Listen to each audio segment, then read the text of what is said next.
Everybody, welcome back to Weather on the Go, all your weather coverage. In today's video, we'll be walking you through the next month of the weather forecast through the month of August and showing you what you can expect with temperatures, precipitation, severe weather trends, and then at the end of the video, we'll be talking about the tropics as well as we go over the next 7 days. But if you're not yet subscribed to the YouTube channel here, make sure you are subscribed below because I will be having my fall forecast be dropped tomorrow, and then not too far behind that will be my winter forecast. So lots of big videos coming up here on this channel. Make sure you're subscribed. I cover all of the North America, Southern Canada, the United States, and the tropics on this channel, and it's very important to press the thumbs up button, the like button. It definitely helps out more than you know to get all of this weather information out to as many people as possible. So let's kind of zoom the picture out here this afternoon and show you the big picture across North and Central America here. And you do see over portions of the contiguous United States early this morning, we actually did have a fairly decent complex of storms that did erupt across the northern high plains and then moved east-southeast into the mid-Missouri Valley before weakening. We also have a couple of tropical systems to try to develop over the next couple of days. We'll touch on this later on in the video, as well as a couple tropical waves and systems trying to develop over the Central Americas as they push into the eastern Pacific Ocean as well. So again, we'll touch on that later on in today's video. But going back to yesterday, a fairly surprise complex of storms did erupt over here near Kansas City into southeastern portions of Nebraska and moved south-southeast through western Missouri, southwest Missouri, and actually entered into central portions of Arkansas earlier on this morning, producing a widespread swath of 60, 70, even 80 mile per hour wind gusts here as a surprise thunderstorm complex did move through that area. We actually had 177 wind reports, 4 of those being at least hurricane force, if not a little stronger, 58 hail reports, 6 of those being 2-inch in diameter or larger, and we had a total of 235 severe weather reports dating back to your Sunday, July 30th time frame. So another busy day was in the books from yesterday, and as we go through today, we're looking at the heat. This is going to be the big story throughout the week here. Heat headlines continue for the central, southern plains, and the lower Mississippi Valley. Anywhere in orange here from Kansas, down through eastern Oklahoma, down through central and east Texas, Arkansas, Louisiana, Mississippi, and then parts of Florida. Those are heat advisories that are in effect there. With the pink shaded colors, places like Dallas, Fort Worth, the Waco region, Tyler, Texas over here to Shreveport, getting close to Jackson, Mississippi there, and then up here into southeastern Kansas and far southwestern Missouri. Those are excessive heat warnings where the heat is going to be a lot stronger in those areas going through the course of this week. And why do we see this? Well, looking at the big picture with the weather pattern here, we have that very strong 597 decameter high pressure system parked over the southern plains. It's centered over southern Kansas, Oklahoma, and Texas here, but at the same time we also have a low pressure trough over here into the northeast and eastern Canada, and that's creating more of that northwest flow for you guys across the Midwest and into portions of the Ohio Valley and really much of the East Coast as we go through today with some much comfortable temperatures, a lot more comfortable humidity across those areas. But going through the week, this high pressure system will be slow to break down, but by the time we get into late week on Friday and into this upcoming weekend, we are going to start to see this slowly break down from north to south. Now, it's not going to be a fast transition, but we're starting to see some signs where this is going to start to break down in intensity from Kansas, eventually getting into Oklahoma and perhaps even North Texas as we get through that end of the first week there into August. So looking at the temperatures today, it's going to be hot. There's no surprise here. We have heat advisories, excessive heat warnings. Temperatures will be well into the triple digits. We're up to 106 today in Dallas, Fort Worth, 107 in Wichita Falls, and matching 102 there in Tulsa and Oklahoma City, 95 today in Little Rock. So you see where the heat is. But you also see where the heat isn't. So across the Midwest, the Ohio Valley, and the Northeast, like I mentioned, that low pressure trough across eastern Canada and into the Northeast will be providing us with the northwest flow, and temperatures will be held down into the 70s to mid 80s out here and more comfortable humidity. As we get to midweek, we're still hanging on to the heat down here. We're still hanging on to 106 there in Dallas, 109 perhaps in Wichita Falls, 104 there in Oklahoma City, 105 in Tulsa. We see some heat up there in the northern plains, but it's not terribly unbearable for this time of year. More of a drier heat than anything else, low to mid 90s up here on Wednesday. And then as we go to Friday, we start to see signs by Friday, August 4th, of the northern part of that ridge slowly breaking down. Remember, I said it's going to be a slow process, but it will come as we get into Kansas, as we get into Missouri here. Temperatures will be into the mid 90s by Friday, and that's actually cooled off compared to what we have been seeing for the past several days. And then by the time we get into this upcoming weekend, that 100-degree line will get pushed even further south here. And I think Oklahoma City, Tulsa, and Little Rock, Fort Smith, those areas will start to cool off as well, getting through this upcoming weekend. But we have to watch the storm chances over top of this ridge here. We have a very classic signature on the jet stream here. This is your upper level jet and shows where the stronger values are with the brighter colors here, with how strong the winds are in the jet stream this week. And over the top, we've had a lot of storm complexes. Like I mentioned, that surprise storm complex in western Missouri here stunned a lot of us yesterday. We had a marginal to slight risk, but yet we saw 80-mile-per-hour winds. So something to keep an eye on through the week. We could have more of those storm complexes moving all over that ridge and on the outer periphery through the Missouri Valley, down into the Tennessee Valley going through this week. So today we have several different areas for a marginal risk of severe weather. One down here into central and southern Arizona. Another one up here into the northern and northwestern plains. We have another one down here into the Missouri Valley, another one down here into the Arklatex region, and then another one across the southeast coast from Florida all the way up through the Carolinas and Virginia. So several areas of minimal severe weather. I think damaging winds up to 60 miles per hour and quarter-size hail will be the name of the game, although an isolated tornado will be possible. And then as we go into Tuesday, a couple areas we're watching, mainly from the central and northern plains on up into the far upper Midwestern regions. And then as we go into Wednesday, we start to see the signs of that ridge breaking down. So more marginally severe storms will be possible from the upper Great Lakes region back into the upper Midwest around the Twin Cities, Green Bay, Marquette up here, into the UP of Michigan, something to watch by midweek.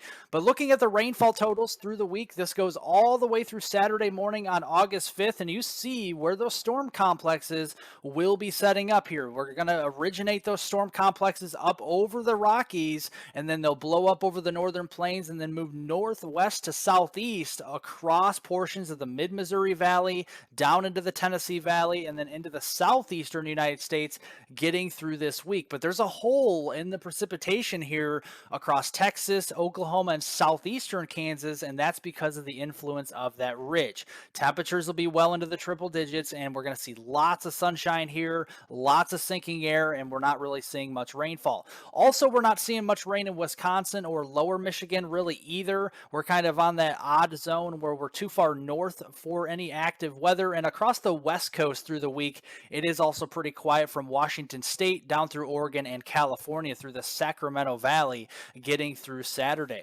And we look at this here, it's some good news though, the area in which we see the rainfall this week, because Missouri's been very dry, Iowa's been very dry, Western Illinois has been very dry. So this is the calculated soil moisture. This is the anomaly compared to normal. Wherever you see white on the map, that's normal conditions. But where you see the green, that's well above normal. The darker the green is, the well above normal we are from normal there with the precipitation. And then where you see the oranges that turn into reds and then maroon reds, that is where we see well below normal precipitation here for that anomaly. So we're starting to see that as we go further in towards early August here, and we really need the moisture across portions of the Midwest still. I know we still need it up in Minnesota. We will get some, but we really need it down here into Iowa, Missouri, and Western Illinois over the next few days, and I think we'll get it. So let's walk you through the first half there of August into early August here.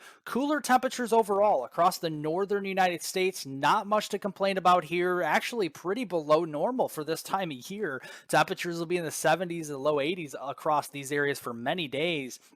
And we'll start to see the northern periphery of that ridge break down. We'll still likely have above normal temperatures, though, when you average out the first week or so of August across the southeast into the southern plains and across the Pacific Northwest. It's been very dry up here as well lately, so a lot of the ground is, easily warmed up throughout the day with that sun angle. So we're seeing the warmer conditions up there. But through this weekend, you can see amplified jet stream as we go through this weekend, but it turns more zonal from Pacific all the way over across the contiguous United States into the western Atlantic. And wherever you see a flattened jet stream like this is a zonal flow aloft. That's what it's called here. And that takes us into next week. And that's going to provide us with multiple chances for storms through early August, at least through the first 10 to 14 days across the northern Rockies, the central plains, through the Ohio Valley, and into the Northeast. We will try to get some rain down here into the North Texas, through portions here of the Red River,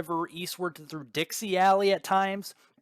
But it will likely trend more drier than wetter across this region through early August. And looking at my severe weather forecast through early August as well, the key is on the left-hand side of your screen. I think it's possible we see severe weather here blowing up like it's been from the Rockies back down through the central, possibly the southern plains here into Oklahoma, and then east-southeast from there through the Tennessee Valley and into parts of the southeast through early August. Mainly damaging wind and hail events here. I'm not really seeing any tornado outbreaks or anything like that, but a few tornadoes will be possible in any of these areas here as well through early August. Turning to mid-August, it does start to turn up again. We start to see more heat building back across the central plains, really across the west as well. I think the high pressure ridge starts to back off across the four corners again, like we've been seeing it through much of this summer. So unfortunately, we get back into the heat and humidity across portions of the desert Southwest, the southern plains again through mid-August, and that's really going to push the jet stream well to the north as that builds through the middle of August. In fact, the active storm track may be as far north as southern Canadian prairies here, possibly the upper Midwest and the upper Great Lakes region. We could have some weakness on the eastern side as well from the northeast down through the east coast with some precipitation there. But much of the heartland of the country here through the plains, the desert Southwest, through the southern United States, we're just really not seeing a lot of precipitation through mid-August here. This is around the 15th to 20th time frame, so we're really just not seeing that. But once that breaks down a little bit, there's some signs where towards mid-August that tries to break down and then it builds back up again. It breaks down, then it builds back up.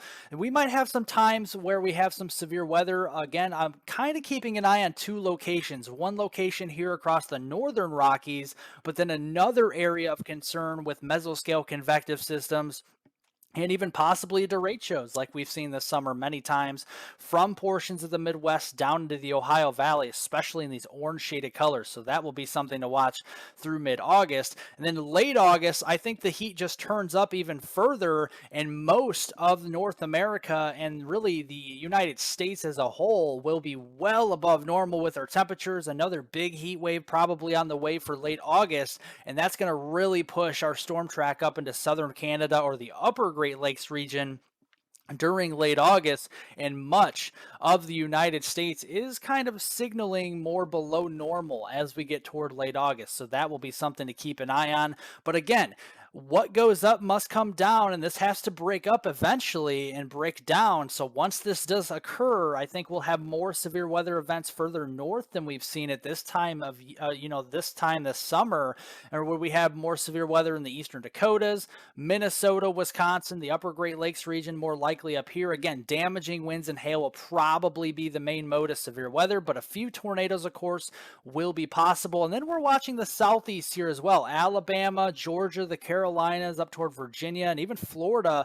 This is more associated with some tropical weather that we could be seeing toward late August as well. So we could possibly have some spin up tornadoes at times across these areas as we get through late August. And speaking of the tropical weather here, all tropical systems that the National Hurricane Center is keeping an eye on and that I'm keeping an eye on are really kind of curving out to sea. So none of these really have an impact on the United States. Very indirect impacts, if anything, maybe some wave action here off the east coast of the United States. But even a lot of these waves are well too far to the east to even get that. So that's pretty much too generous to really talk about. But yeah, we're seeing some tropical activity out here, a likely chance well off the coast here and well east of Bermuda, but we're really just not seeing it close by, so nothing to worry about. The Eastern Pacific is lighting up pretty busy here. A lot of areas to watch, especially near the coastline there in Mexico, but a lot of these systems as well are pushing away from land as well into the Central Pacific and not really moving toward the Baja or Western Mexico at all. So we'll keep an eye on both of these areas, the Atlantic, the Caribbean, the Gulf, the Eastern Pacific Ocean, the Central Pacific toward Hawaii. We'll keep an eye on it for you folks, and we'll keep you updated as we get closer. If you want to follow me for additional weather forecast updates here on Twitter, follow me down below in the description. The link to Twitter is down below there. Follow me at hweather420. I appreciate that. I do post on that platform fairly frequently. Otherwise, make sure you are subscribed to the channel down below. I will be dropping my fall forecast for 2023 to sometime during the day tomorrow, probably around midday. And then I'll have my winter forecast coming up here very shortly thereafter here, several weeks thereafter. So make sure you're subscribed to the channel. A lot of big videos coming up. I appreciate all the support. Make sure you like today's video, share it with friends, family, and anybody you know on social media, whether it's Twitter, Instagram, or anything like that. I appreciate all of the help out there to get this video out to as many people as possible. Well, thank you guys so much for watching. I hope everybody has a great rest of your Monday out there.